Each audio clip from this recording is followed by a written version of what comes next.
yanındaki gulun hemlemede ma ağzı bir bolsa. Mene mene ene kutu bilen ağzı bir gayrat edip bir 30 yıl beri qarramok. Ne edip çıkardın?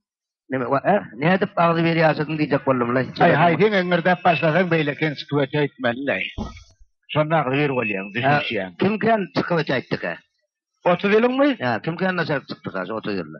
Şuun kıyalı şu 29 yılını ben daşarda geçirdim. Hay görüldü. Ne gayret edip bir yok nanay.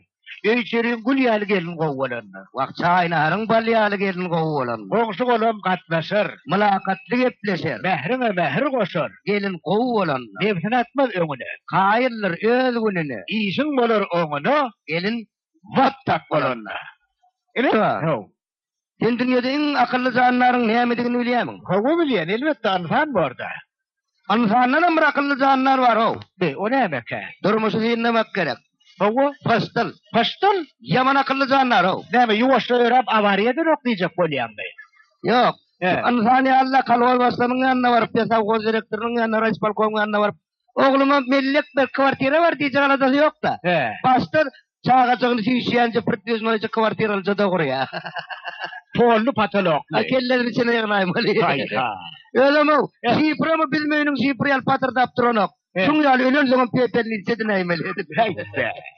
Şimdi köpeklerde PP'nin istediği vardır canım. Benim burada sorayım da. Sonra? Adamlar maymundan emele geliptir diye beşti. Bu kuruna var mı? Maymundan? He. Hani ya tavilani? Sen so. Doğru. Onun o kehan var gerek oğlum. Kaçı kehan var gerek vardır. O ne mi hayvanat bağına maymun 30 yıl verse çoktur otursa adam bulayına. Alpasalı varsa vadın ya. Onun için eveli uçse geçmen o. Be, maymunlar arasında da eveli uçsa var eken o akıl çıkaka istey böyle. Eveli uçse değil o. Boşu.